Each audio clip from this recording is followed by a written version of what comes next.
What is up, guys? Happy Wednesday. Incredible episode coming your way. The last time I talked with Ben Hartley was on his podcast talking about eliminating fear from yourself, your brand, finding your why. It was absolutely an incredible experience. So I'm just going to put this up at the top. That is linked in the show notes. So if you go in your podcast app or you're listening online, there should be some show notes. You'll see a link to that episode. So after you go through this one, go listen to that one because I think it's really cool. It's on Ben's podcast, which is really, really fun. And Ben's been a huge influence in my life. So I just wanted to give him a little bit of an extra fun shout out. But I want to tell you about something fun that we've got going on soon. You know, we do free workshops, usually about once a month in our Facebook group that are incredible. Our last one with Sam Jacobson was 2 hours packed with content, pricing, sales, ghosting, bookings, everything. It was so good. The feedback we're getting has been absolutely incredible. So I want to tell you about our next one. The next workshop we're going to be doing in the free Facebook group is going to be from me. It's something I'm super passionate about, and that is pricing yourself for full time. You know, and what that means basically is people always want to know, like, how much should I charge? And what they usually do is they just look at what somebody else is charging and say, okay, yeah, my work is as good as theirs. Done. I'm going to do that. And then they wonder why they're not booking. And that's a whole other issue, right? So it's like, I want to tell you what you need to make, and then we can start working on what you want to make. And I think that process doesn't have to be a feelings process. There's a science-based approach. We're going to walk through kind of how to calculate that for yourself. If you're not full-time yet, too, this would be a great workshop to come to learn how to figure out, you know, how healthy is your business at its, you know, current state. And you know, even if you are already full-time, this would tell you, you know, how much you're actually making. So I think it'd be really, really cool to come to Pricing Yourself to Last free workshop September 29th at 7 p.m. We're going to love to have you. It's going to be absolutely awesome. So come hang out in the Facebook group, togfb.com. Going to be really, really fun. Would love to see you there. So that's some of the cool stuff we've got going on in the Facebook community. You know, I would encourage you to watch Sam's workshop, watch our Facebook ads workshop with Max Sadiq, Melissa Jill with albums, Cherie Davenport with Pinterest. So just lots of good stuff in that Facebook group that I would encourage you to go watch. togfb.com, free to join. Would love to have you. Let's just hang out and let's make this life in 2020 even better. So without any further ado, here's my good friend, an incredible photographer based out of Ohio who leads a team shooting 5-digit weddings all over the country. Just an epic educator, podcaster, photographer, dad, Mr. Ben Hartley. Here we go.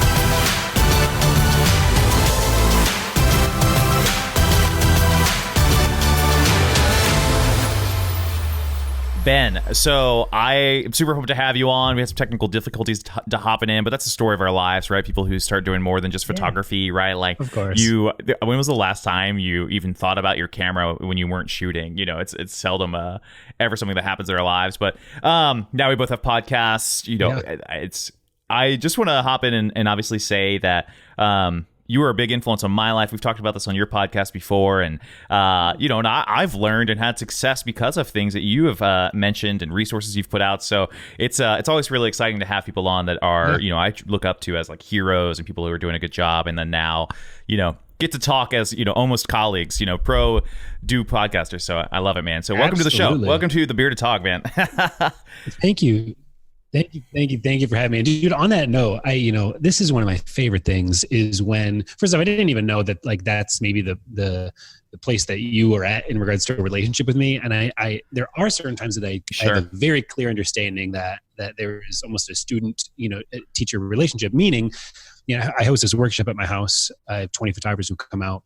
And then it's completely focused on business, and we just kind of revamp everything. And in that workshop, I know the people who are coming to me really at the base level. You know, they're starting their business and they're trying to ramp up both their lead generation, but also they're moving the price point up. So I've seen where they're at, and I know how starry they are.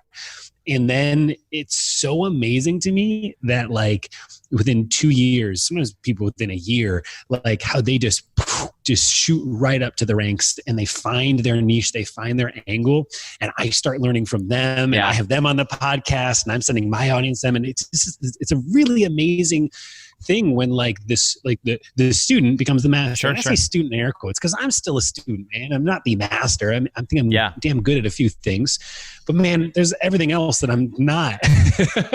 So anyhow, I love it. I love seeing this dynamic where, and you've heard this phrase, a rising tide lifts all ships, whereas the tide continues to rise, how other people just keep elevating, and now I get to look up to you, and I get to come on your show, and I have you on mine, and it's just a really great synergistic energy. Yeah, no, totally. I mean, I think the photography world, when I first got in, like 10 years ago, there was not this, it didn't seem like there was this like collaborative, community, these kind of ambitions. It was kind of like, maybe not in an angry way, but it was kind of like, hey, that's their side. That's the light and airy crew. That's the hipster PNW crew. That's the East Coast crew. Oh, there's people from Ohio. We don't even know who those people are. Like, no just like, knows. When I started, no. I was just gonna say it was one of those sorry. things. Whereas now it's kind of because of Facebook, social media, etc. There's a lot more, maybe not actual collaboration where it's like, oh, Ben and I are shooting together and we're trying to make something fun or whatever. But it's like there's just a lot more community, a lot more acquaintances. Yeah, 100%. Alignment. Yeah, alignment. And when I started, it was just like, for me, it was kind of the rock star era where there was just like those who were on Creative Live and everybody else who wasn't, you know what I mean? And so, it was always looking at Sue Bryce and Susan Stripling, and Jasmine Starr and Zach and Jody Gray, and who else was on there? Jared Platt, like these, it was just Creative Live people. And then there was everyone else. And I remember thinking to myself, like, I'm going to be on Creative Live one day, and I'm going to be one of those guys. And then the whole industry changed. And fun fact, actually, I did finally get on Creative Live. That's awesome. I got 2 courses on there.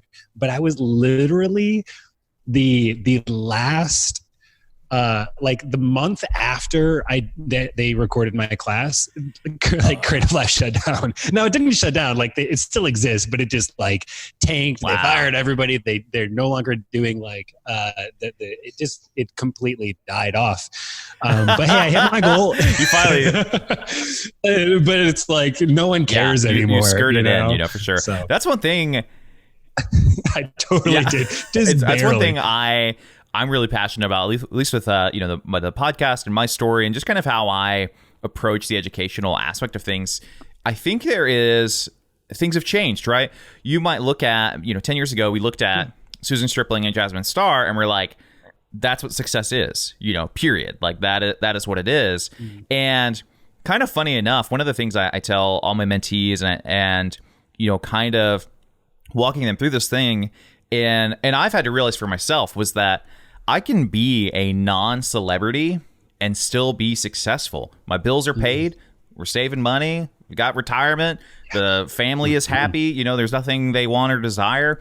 And I have this like kind of approach. And I was talking to an actor friend in New York City, and they're acting quote unquote on Broadway, or they're acting in this short film, or they're an extra in NCIS or whatever. And the bills are paid, and it's not the easiest thing in the world. You're not taking the Escalade to work every day, being driven by somebody, but they are doing what they want and love to do, at least 80% of the way, 85% of the way. And my big thing is like, isn't that worth it? Even if you are just quote unquote a middle class photographer or middle class actor, if you can make it work, why not? And isn't that better than doing something you 100% hate, forever for, the money or for fame or for whatever? And it's, we didn't know that could exist 10 years ago. We didn't know that there could be people that, run 6-figure businesses that don't have 10,000 followers on Instagram. That's always my joke. Someday I might hit 10,000 followers and then I can't use that joke anymore. But, it's kind of like, no, like there are people working, and there are people that are not trying to become an enigma on purpose. It might just be by accident or by creating other things. And it's really cool. I love it because I'm just like,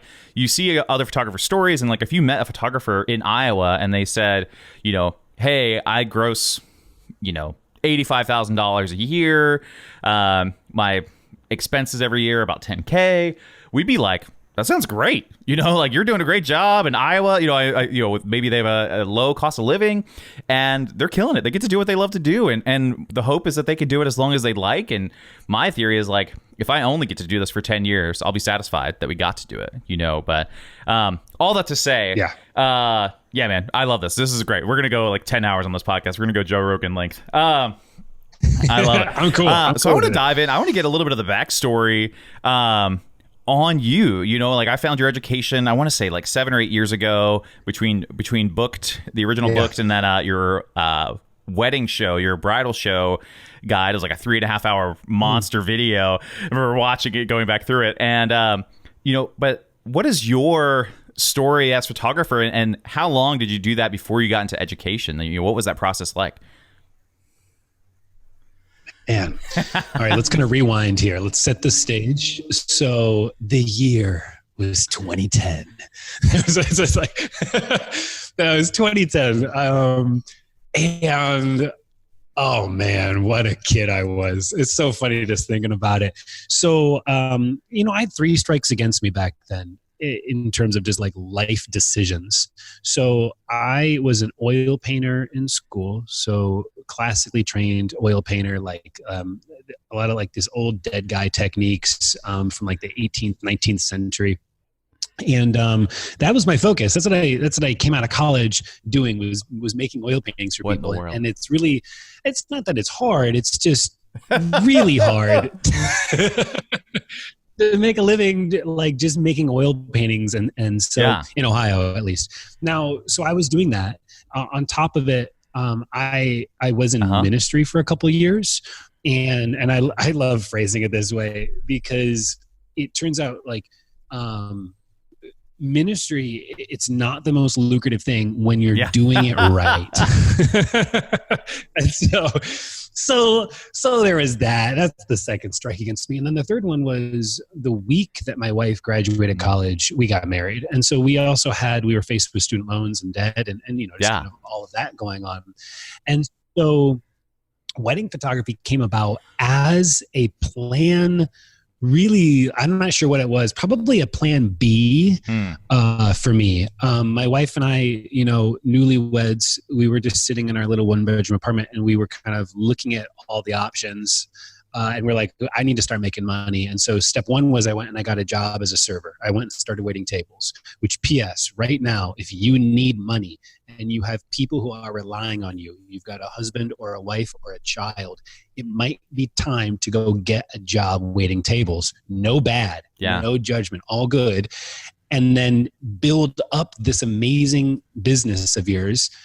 Start it as a side dish and start pouring as much as you can into it in the early hours of the late hours of the night. But that was step 1, was I knew I needed to pay bills. And so I got a job as a server. At the same time, I was like, well, it's not really my dream. I'm just like, I'm doing what I need to do.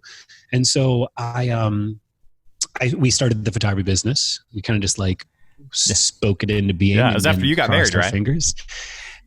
It was after you got married, right? You were like, at least that's what it said on your site. You were like very into, it was like, oh, this is kind of cool, and then it happened. Yes, absolutely. So the first year of marriage was, that's the ministry side of things. And so this was Leslie's idea, actually, the wedding photography angle. And at the same time, there was also an internship position that opened up. It was a paid internship position that opened up at a motion graphics animation studio. So like 3D animation, MoGraph, 2D animation, an internship opened up for that. And I'd never touched any of that. And I pursued that as well. And so I got the internship. I landed the serving job, and we did a first bridal show way back when, and I started booking clients. And so suddenly I had 3 jobs, and that's kind of how things started. That is crazy. How long from that time, did you say, hey, I always feel like there's this transition, especially for people who are starting to get into education or just sharing about what they do more openly, to where you stop taking the "can I pick your brain" meetings and you start charging for them. When did that happen after, kind of those 3 jobs? Like, when did you, start sharing information about what you had on your bridal show or start educating other photographers? Yeah. The bridal show stuff came much later. But the general education came pretty quickly, and not by my own doing. It just, we picked up speed really rapidly. I mean, our first year, while I was working 40 hours a week at that internship, I shot 40 weddings. That's insane. Yeah. And so it was our first year of marriage. It was internship. It was 40 weddings my wife and I were doing. And back then we were Ben and Les Photography. We weren't Silent Story. We went through a rebrand at one point. And so I made and I was in a small pond. I was in Toledo, Bowling Green, Ohio. So pretty quickly I got everyone's attention in that local area. And so locally people were just kind of like, yo, what's going on? And I got to say, man, I worked my ass off and I made a pretty damn good product. In terms of the aesthetic behind the work, I was still learning, but I was doing test shoots it was like every day I was just testing and testing and testing. And then early on, it was all about bettering my craft. So it was like everyday testing, learning, in combination with increasing my lead generation. So I was testing every possible avenue to get leads in the door. And it just caught people's attention. So they started pinging me for questions. And it was probably at the end of that first year, once we kind of hit the cool down winter season, that I started doing like full day one-on-one mentoring. Dude, that's awesome. People. 40 weddings your first year. That is insane. Yeah. Now I shoot 10 and I'm so happy. And I'm making more money shooting 10 than I ever did doing 40. That is crazy. That is mind-boggling. And then, how long ago was that? Like, how long have you been doing the education since that first or second year or so? Okay. Yeah. So, I mean, I should look at when six-figure photography was actually claimed as a domain. How do you find that out? Is it like you can probably do who is like that, or like your domain, whoever your registrar is. We're doing this live, folks, but not live. But we're doing. I love it. Yeah, this is kind of fun because honestly, it's like, how old are my kids? I don't know. I know how old they are, but you know what I mean? Like, when you've been doing something just the exact same way for like 10 years, 8 years, it's just like everything starts to kind of blur. So I think it's been probably 7 or 8 years in terms of actually six-figure photography existing as a thing. But I'd love to actually know when did I register? That is so funny. Let's find out. I'm doing it right now. Let's see. Okay. Well, you can keep asking me another question while I'm looking at this. I love that. But now, Style and Story, your actual brand for the actual weddings and that kind of stuff, it's a team now, which you lead with another guy named Ben, which has got to be confusing. Yeah. P.S. It's been awesome. 7 years. So it formally was created. Six-Figure Photography, the podcast, formally started 7 years ago. And so, but there was maybe a year or two that I was just kind of doing stuff locally, just like with meetups with people who would just ask me questions. And after that started to happen more and more, I was like, well, hey, maybe I'll just start getting all this information out there on the podcast. That's awesome. So tell me about Style and Story being run as a team. I'm always interested. We just expanded this year into having a team. We've got 3 other photographers on the team, and so far it's been such a unique learning experience, accountability for myself of like, hey, do you have your systems down? Are you really as good at calendar management as you are? Because I'm not at that point yet where I'm like ready to hand off the studio management side. So it's like we're doing it all. We're going to run 3 wedding photographers, and so tell me what's that like? When did you start kind of building this team, or did you and Ben meet and we're like, oh, we should just do this together? What was that process? Yeah. So again, first year doing 40 weddings, and everything that I was focusing on was increasing the quality of my craft in combination with the lead generation, and that didn't slow down. And so by year 2, I mean, I think by year 2, we were getting close to almost like 1,000 inquiries a year.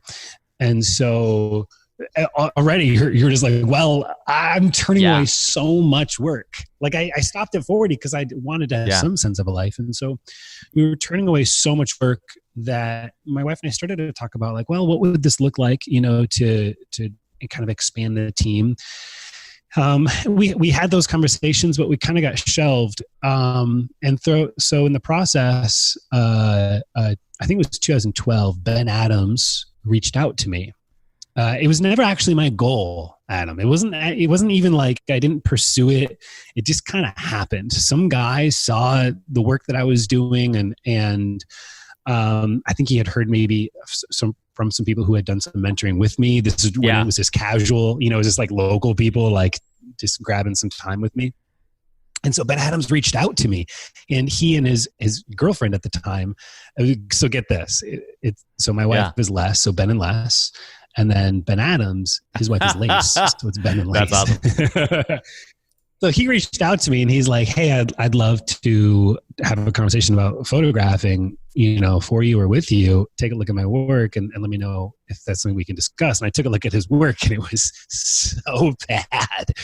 And so I told him all. I was like, no, for starters. And I was like, if you really want to take a shot at this, and I gave him a critique. I was like, you need, this. We need to get your off-camera lighting. You're shooting all these receptions just like with your eyes so cranked to try to reclaim any information. And so we need to get off-camera lighting. You need, this many 600 speed lights. You need to get off of Pinterest.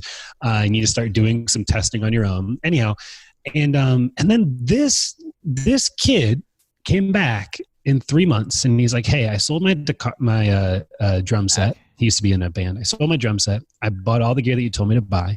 I've done this, and I want to show you how I've improved since then." And I was like, "Son of a gun!" And he had improved. Not only did he improve, but he actually he just put in the work.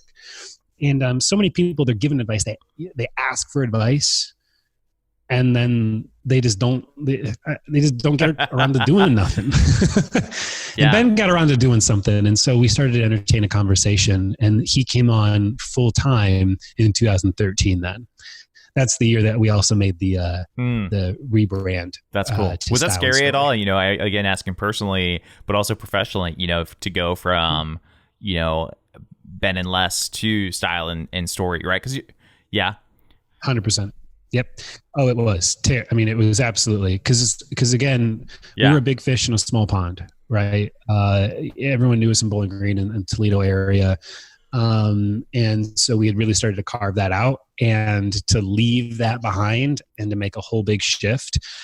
It was really hard, But we did it. We fought upstream, and now we're in a new place. What is I'm just going to ask about some of the little tiny fears. What was the transition? Obviously it was hard, but was it as hard as Ben thought prior? You Ben, as Ben Hartley, was it as hard as you thought it would be? Or you're like, oh, actually, no, people did understand that we changed our brand name. They still know it's me. It's okay. Did those things slowly, transition and roll over? Because I think that's the thing too of like, when people are doing that, or even us, and it's not away from the brand. It's Mason Photography right now. A lot of people call it Adam Mason Photography. So I'm like, no, it is just the last name. But switching it to something else, just fun or more brand wise, and Style and Story just sounds freaking awesome. So did you email venues and like, hey, formal announcement, our name has changed, but we still offer the same service, or what was that? I would say, what was that process like? But how did it feel to kind of make that transition? And what was the biggest thing you learned that maybe you could help somebody like me in my position, or that you say, hey, just do it, or it's okay. Like what's some insight from that part? Yeah. Okay. So there's a number of questions that that's how I do. I do combos only. It's just Mortal Kombat interview style. It's like a combo breaker. All right. So the first thing that we need to talk about change a little bit. There's kind of an equation for change, and the equation for change, hopefully I'll actually remember it, but change won't occur. For example, a rebrand won't actually take place unless I have at least a greater than a 0 in any one of these three categories. So here's the equation for change. It is your vision on a scale of 1 to 10, let's say. You would score your vision. What's your vision times your dissatisfaction? How dissatisfied are you with the current state? Okay, on a scale of 1 to 10. Times the next step. What's the plan? But it's not even the whole plan. It's just like, what is the next action to take? Okay. And change will only occur if all of those things are above zero. So meaning this, if I've got a vision to build this huge brand and it's going to be amazing, I'm going to have multiple photographers, and I know that the next step would be to hire Ben Adams. But to be quite honest, I'm not dissatisfied with how things are. I'm doing quite well. I'm happy with my revenue. I'm happy with the amount of work that I'm doing, and I've got a 0. Well, listen, I can have a vision that's a 10 out of 10. Boom, I got a big goal. I got a big dream, and I could have the next step. Yes, I clearly know I need to hire Ben Adams. It is a 7 out of 10. But if my dissatisfaction is 0, the end result is 0, right? 0 times anything is 0, my friend. And that means that change will not occur. All right. So I think that's an important kind of equation to give, because in the process, when you ask, like, was the pain or was the discomfort of changing? Like, what was that like? What was that fear like? Well, I'm looking, when you asked that, I was thinking about all the dissatisfaction that was in my life when it was just myself as Ben and Les Photography. And at that point, Ben and Lacey, they actually joined our team ad when we were Ben and Les Photography. Okay. So we were booking them at that point. We didn't have to change the style and story. All right. But I looked at the dissatisfaction that was the confusion that was trying to book anybody who wasn't Ben Hartley and Leslie Hartley. Right. And the uphill battle that was creating. The other option would be, well, maybe we just keep it Leslie and myself. But I was looking at the dissatisfaction of photographing 40 weddings, managing everything on my own. I was looking at the dissatisfaction of just the loneliness of being a solopreneur. And I know I had my wife with me, but even within that, there's contention that can occur within working every single day in the same room, in the same house with your spouse, and so yes, it was scary. And yes, it was hard to make that change and to leave Ben and Les behind, but my dissatisfaction outweighed the other reality, right? Does that make sense? Does that give you is that clear? That's 100%. Or is that confusing? Yeah, and I feel like that is in line with what we were talking about prior to recording, but like running a business that is more intentional and more data driven, right? It wasn't just a feeling of like, yeah, this is what I want to do. I mean, it's part feeling, it's part of the equation, but there were 2 other things that you put it into that equation as well. And something we were talking about before the show that I want to talk about is how photographers will like make a change based off of 1 or 2 instances of something. They think, oh, I need to make this global change. And so I want to ask you, what is a data miss that you see photographers missing on when it comes to their brands and making decisions like that? Yeah. When you say making decisions like that, I want to make sure that I'm answering your question really clearly. What are the decisions like that? Yeah, maybe it's something as small as like a website change or a pricing change, or something big, and global, like a branding change. Yeah, for sure. Well, we should maybe focus in a little bit on and get certain niches have more problems than others, right? So all y'all senior photographers out there, hopefully you've got a larger database. You've got more senior portraits that you're doing. The portrait photographers have more work. You're getting more sessions in a given year. Maybe there's more inquiries that are occurring. I'm not saying that's necessarily true, but hopefully you're going to be fortunate enough that is the case.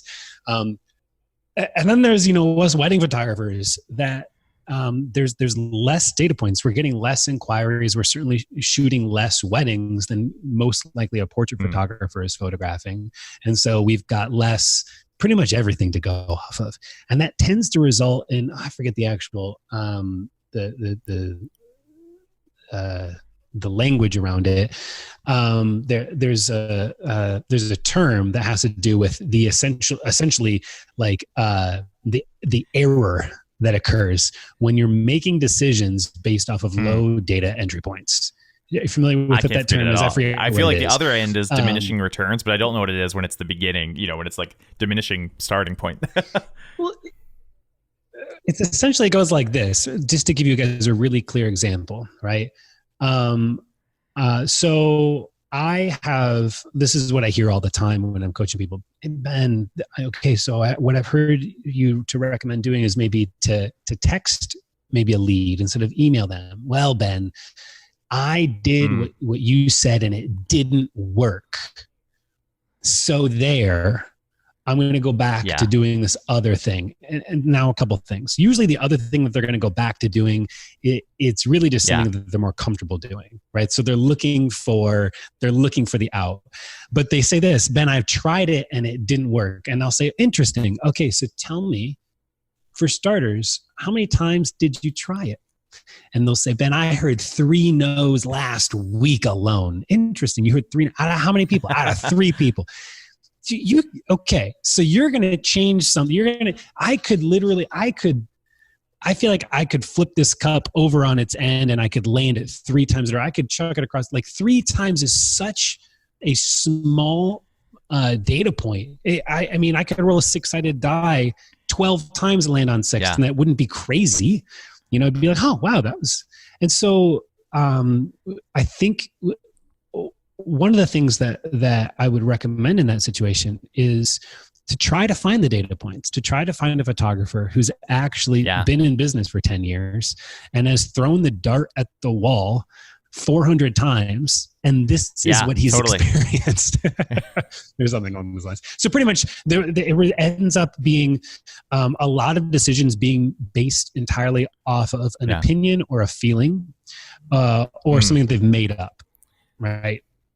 And so that means everyone's charging low amounts. Everyone's, it means everything. Everything's usually no, that makes perfect sense. And I feel like too, when you're first starting out and you have less data, your only reward is when you do get a yes. And so you might mirror that yes, even if you fumbled your way to get there, or you didn't have the best practices, or at least where your and I's perspective is. I feel like most of the time I'm trying to tell photographers like, hey, not that money is the end goal, but you're running a business. It's probably up there, and it's like you could get more. You could have either, my biggest things are you could have more joy and happiness in your own life, and a larger bank account. Like those are the 2 main goals for me. And it's like you're missing out because you relied on this system that you used when you were starting out and charging $800 for a wedding.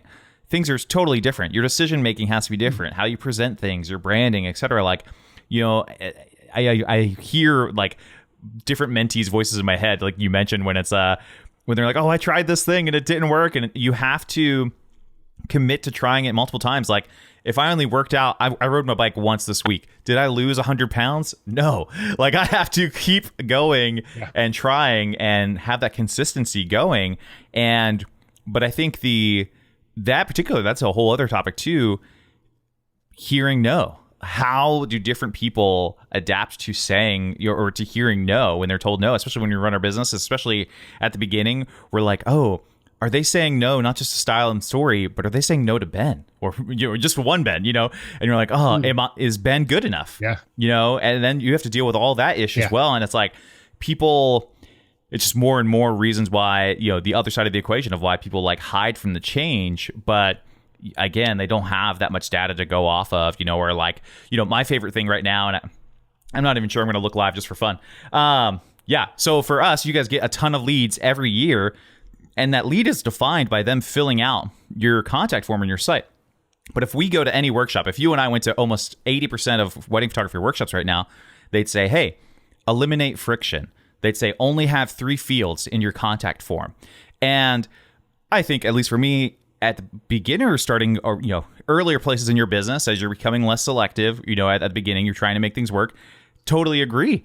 But you and I are getting higher numbers of leads even with that ginormous contact form. People are like, oh, you have 10 questions on there, 12 questions, and for us it's a level of commitment. And then by the time they do that, we're at a really good place. But it's I don't know, that's just I don't know, my mind is blown. I'm interviewing you, but my mind is blown about the idea of the data and not having enough for that. In your education, 6-Figure Photography Podcast, I want to ask, what do you think most photographers who are trying to level up, who are in that 1 to 4 year range, trying to hit 6 figures, or trying to hit 25 weddings a year, or add on a team member or whatever, what do you think most photographers are scared of, or what do you think is holding them back the most from leveling up? When I feel like now, we're probably in 20 Facebook groups all the time. Even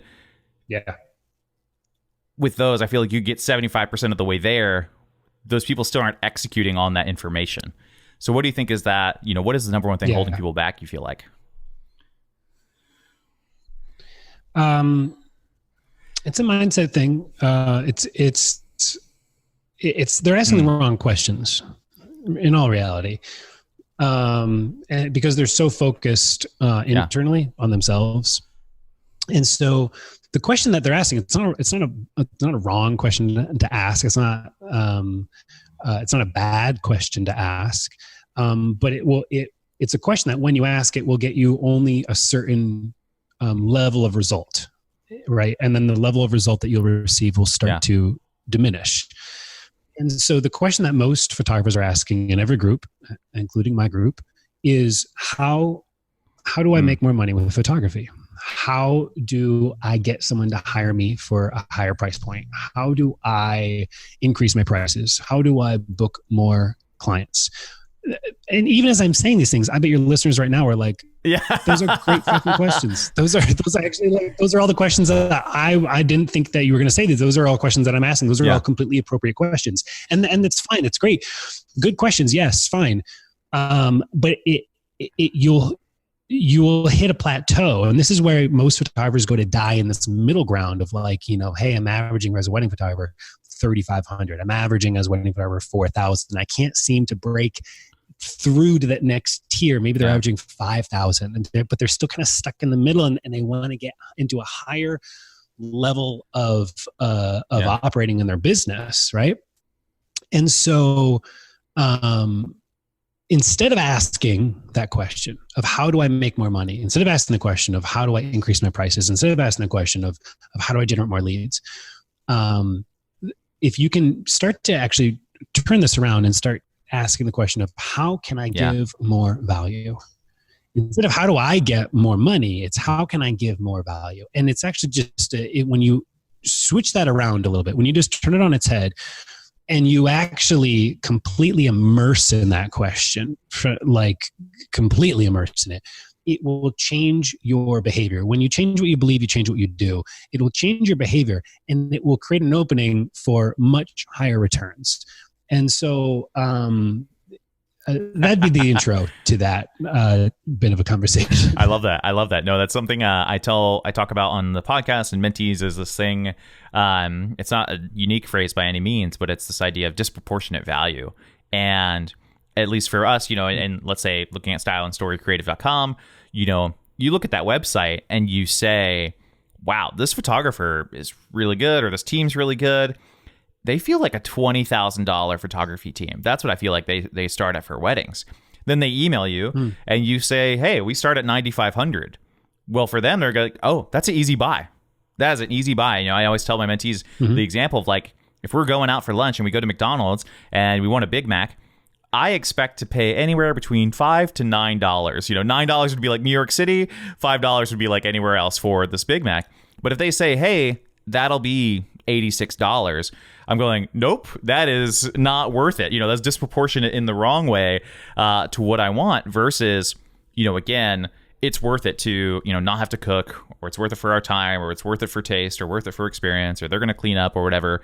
And the big thing is like, if you provide more value as a person and as a brand, it keeps getting easier and easier for potential clients to say yes, because they're going to go, duh. Like if they have the amount of money, which again, you might have to provide value on the education point to get them to be like, hey, here's what you should properly budget, for a wedding photographer that you believe in, then they can say, oh yeah, this photographer feels like they charge $100,000 and they only charge, 10.5 or they only charge 11 of why wouldn't we book them? And I think that's what I've gotten to see grow in my business from, 4 or 5 years ago. I was just another wedding vendor.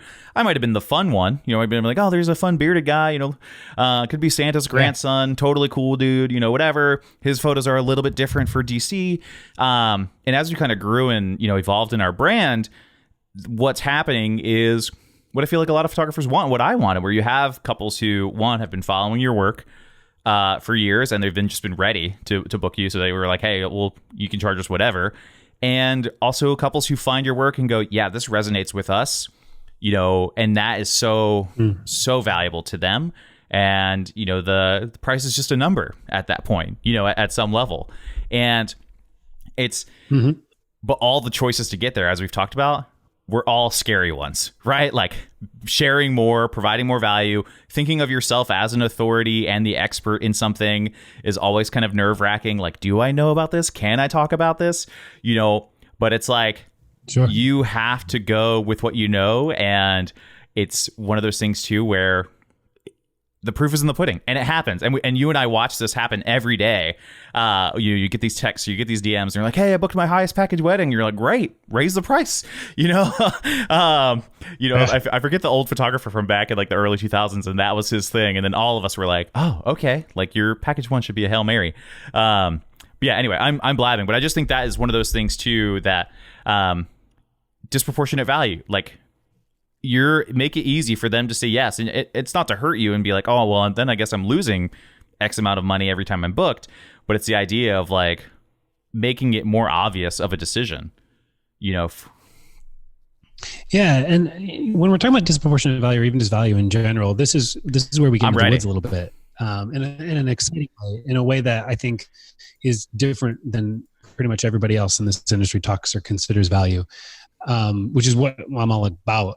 This is where we're going to get into some really interesting territory, is that most photographers, when we're talking about disproportionate value, they're usually thinking about line items. They're thinking about bullet point value, or they're thinking about the value that they as a person will bring to the relationship. And so let me kind of explain that. But there's something else that we're missing that's critical. And when I express it, I hope that it'll really open up your listeners' minds to be like, oh, whoa. So let's just get into functional value, line item value, bullet point value. That's like, give more value. Well, okay, so you get, everyone who hires me is going to get a free engagement session. And if you book me for your low mid, I include all travel in that. Everyone's going to be getting prints, right? Like I love prints. I'm a huge believer in print, but like, hey, you're going to get printed artwork. And so it's just like more bullet points. Yeah. It's that type of a value, right? Hey, if you book me today, we'll give you 2 extra hours of coverage, right? It's not bad. Just know that it's the most basic bullshit level of value. It really is. It's like, it's functional. Okay. No bad on that. And so then we tend to, we start off our business that way, where we're just stacking on functional value after functional value. And then we hit this new stage from business that most people get stuck in, which is, well, I need to deliver on intrinsic value. I need to deliver on the value of my relationship. For example, they are hiring you, Adam Mason, and no one else is you, right? And so now we're focusing in on building relationship and connection with them over the phone, and we're becoming friends with our couples in a way. And this is where most photographers stop. All right, and within this is again getting to that point that there is a limit of how much value you can convey with this. And so, rant away, man. I'm ranting, by the way. Okay. So when there's a value scale, we've already explained it for the podcast listeners. They won't be able to see my hands moving up and down, but for all the people watching live or in the video, they will. The value scale is like a little pendulum, right? There's a scale. And in order for a buying to take place, the value has to outweigh the amount of money that you're going to give me. Exactly. Okay. It's got to outweigh it. Makes sense. It's clear as day, right? And so that's why we stack on functional value. And then we reach a point where we're like, well, listen, I know you're going to have to give up $5,000, but you're going to receive all this functional value, and we're going to become friends, and I'm going to be your like bridesmaid for the day, and I'm going to help you plan your wedding, and I'm going to make sure you've got actual heirlooms and print and memories. And we start talking about all this lingo, right? Okay, cool. You're tracking with me there. We are all trying to educate quotes. I apologize, I swear all the time. We try to educate our couples on the value. We try to explain, listen, I know it's $5,000, but this is worth it. I'm worth it. The prints are worth it. The experience is worth it. Okay. So that's what everybody does. No bad. You spend all your phone calls, all your emails, all your meetings trying to stack up the value, because if they get it, Adam, they're going to hire you. Once again, we have to turn it on its head. Okay. So 2018, I believe, maybe 2017, I started getting trained as a transformational coach. So actually, even within my practice, like while I go and I mentor photographers and I consult them in their business, I really consider myself a transformational creative consultant, meaning that I can give you all the strategies and the tactics to introduce into your business, but then there you are going to fuck it up. It's like wherever you go, whatever strategy I give, that same person keeps showing up day in and day out, bringing all of your mindset, all of your isms, all of your habits and ways of being to the scene. Does that make sense? So I got trained as a transformational coach, and this is when I discovered this. When I got trained as a transformational coach, we were discussing this. Even when I was looking to hire them, and they gave me the number, right? They told me how much it was going to cost. It was over 10 grand. Okay. So they tell me how much it's going to cost. And I asked them a question. I said, that's a lot. Like so what am I going to get? Like how are you charging that amount? What gives you the right, more or less? And they said, Ben, I could tell you that all day long, but the reality is you won't spend that money unless you believe that you are worth it. And this is true, Adam. If you were to hire me as a coach right now, and I were to tell you, Adam, it's $600 a month. Okay. There's no way that you're going to hire me as a life coach for $600 a month. It doesn't matter if you believe that I'm worth $600 a month. It doesn't matter if I show you my accolades, my talents, my testimonials, my reviews, my marketing statements. It won't matter. The only reason that you would ever invest $600 a month on a life coach is if you believed first that you were worth $600 a month. The exact same thing is true with photography. Okay. Why on earth would a couple come to me and pay me $10,000 to create a monument to themselves and their friends and their family unless they first believed that themselves and their friends and their family were worth $10,000? Has nothing to do with me. So the whole industry is out there focusing on me like, hey, listen, I'm worth 10K. I've done all this work. Look at my testimonials. Look at my portfolio. Look at the relationships that I've formed with couples. And you're all out there trying to convince people. You're trying to sell people. You're trying to push people into why you're worth it. It doesn't matter. No one is going to spend $10,000 with you unless they first believe that they are worth it. So every single thing that I do in my business, every single point of communication, conversation, dialogue, is about creating an opening for them to see themselves as worth that type of investment, because they will only purchase if they believe that they're worth it. Does that make sense? That's a whole other type of value. That's a value that has nothing to do with my functional value as Dude, that's mind blowing right there. I love that. Tell me, can you give me I know we just got very like high level. No, I love it. We just got like very level. I get on these soapboxes. No, good. I'm here for this, man. Give me a practical example of how do you open that up? How do you open up that to couples? What is the difference between something on your site or in your practice or your workflow from another photographer who's maybe on the, I'm going to educate you on why I'm worth it? What is that? How do you tweak that to help couples open up and realize that they're worth it? Or is it you only book couples who think they're worth it, and the ones who don't think they're worth it don't do it? So that's two questions. Well, that's for them to decide. I view every single person as someone who is worth it, and we'll see if they come to that conclusion or not. As far as just one, you don't have to give us everything. Just one. Yeah, that's fair. So much of it has to do with changing again a perspective. When you really sit in this and allow yourself to consider, if that were true, how would I need to show up differently? So many photographers believe that their value, their authority, their professionalism, the way that people will assess their business will all be based off of them having the right answers, right? And so they go into consultations, they go into email exchanges, they go into text messages and phone calls,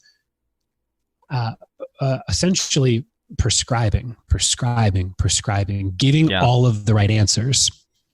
And they're usually playing it pretty safe. They're really scared about, missing an answer. And so one of the things that instead I love this Voltaire quote. He says, judge a man not by his answers, but by his questions. Because I'm here to suggest that your value and your authority and your expertise and your knowledge and your skill and your professionalism, it's actually your questions that will express that. It's your questions that will determine what that is, not your answers. The rookie, it's the answer, right? The Padawan, it's the answer. They think that they got to have the answer. And it's really the Jedi who's got the questions, right? It's Yoda's always asking questions. The guide's always asking questions. And so rather than feeling like you need to go into these conversations with all the right answers, you actually just need to go in with the right questions.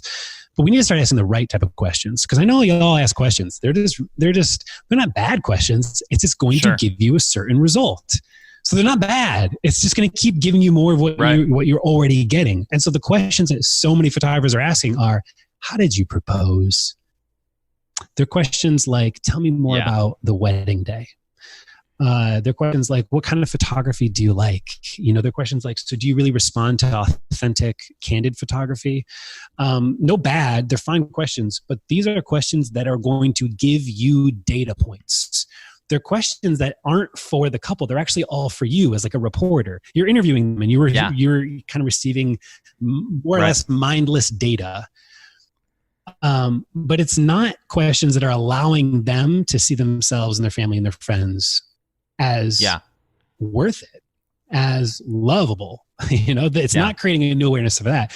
So we need to start asking questions that create that type of an opening for them. They're questions that are completely for the couple, and they're not for me collecting data. How was that? Was that an okay answer? I don't know. Sometimes I worry. I get, my strategies are so it's so counterintuitive, and it's rather deep at times.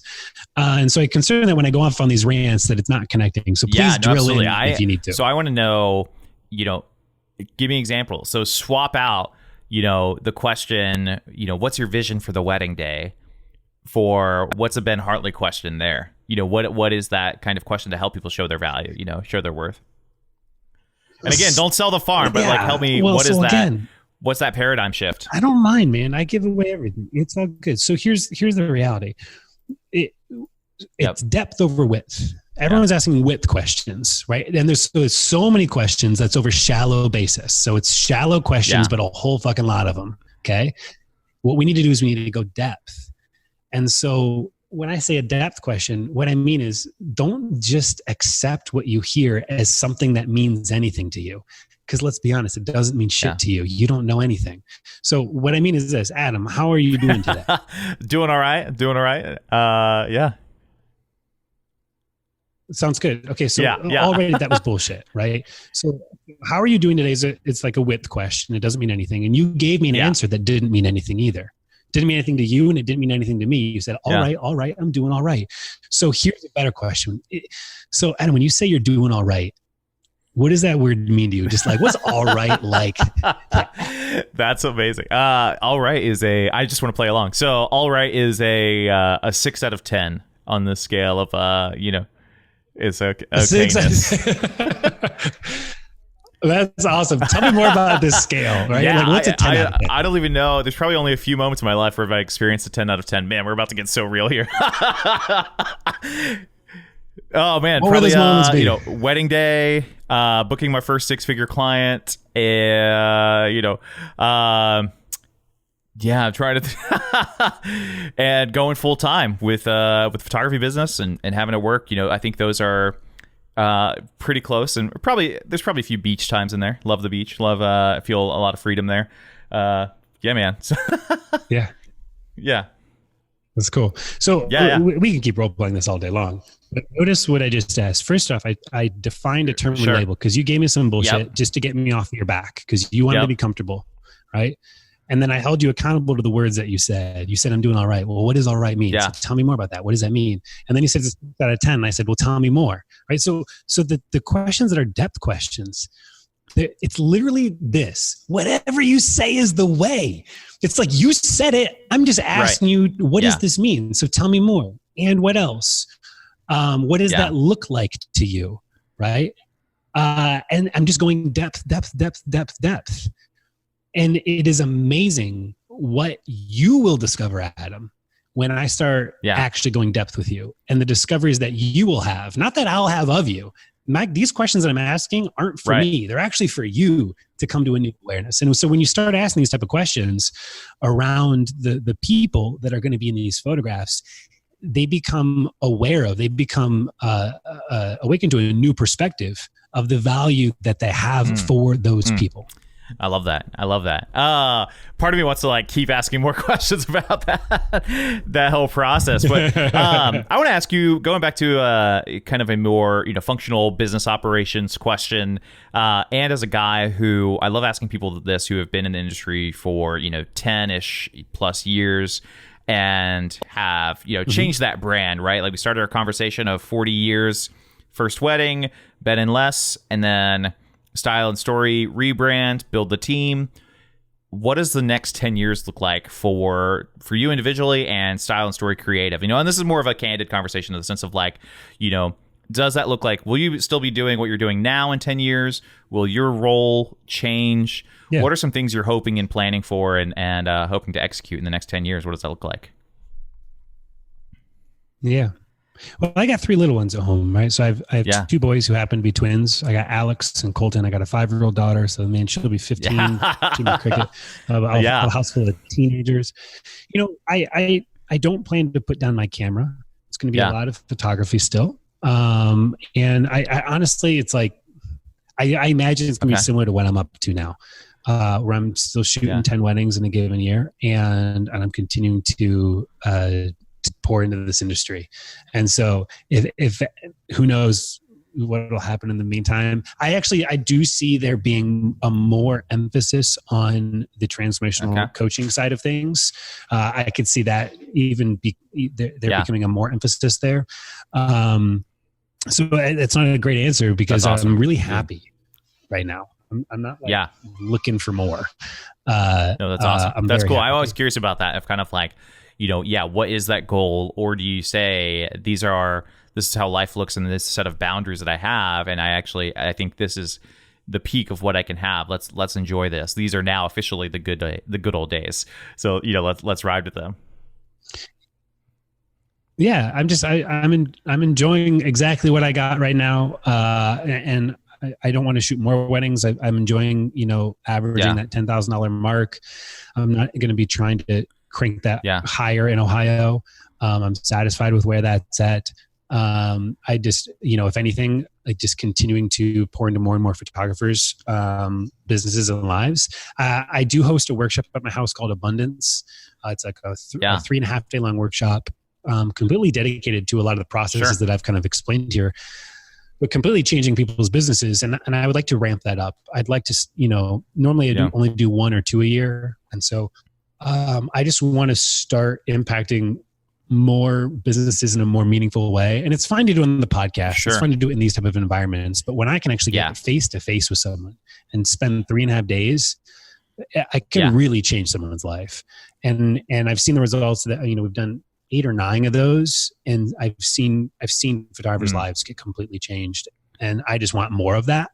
And so I'm foreseeing, that probably happening maybe 4 times a year or something, once a quarter, having 20 people come out to the house. That'd be awesome. Or maybe you can have and this is a selfish thing because I'll just come hang out, is have one in a very fun location once a year. I know we got to stay close to Ohio for the kids and the fam, but once a year, you just do one in I don't know, it's somewhere hot and awesome. Do some boogie boarding. Awesome, man. Well, dude, this is a pleasure. I feel like we have to have you back on. For me, I feel like personally by the end of the year, because I want to hear some updates and probably have even more deeper questions to go about going on. But what are the best places that we can link to for people to find out more about your personal coaching, if that's still an option that you're selling currently? And then I know I'm a big fan of your Facebook group. I feel like it's one where it's large enough that you're going to get, quote unquote, some data. You're going to get some answers to questions if people are asking.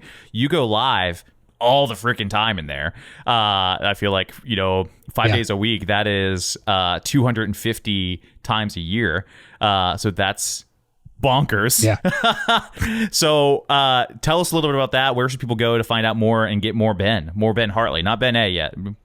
Yeah, more Ben Hartley. So if you want high level strategies for how to increase your bookings and your pricing, The place, I'm going to just give people one call to action, and that's to head to my mastermind group. It's a free Facebook community. You can find it. Just go to Six Figure Photography, SIX, spell it out, sixfigurephotography.com/mastermind. sixfigurephotography.com/mastermind. You'll have to answer a couple questions to get approved through. But you're right. I'm in that group Monday through Friday, every single day at 3 p.m. I produce a live video.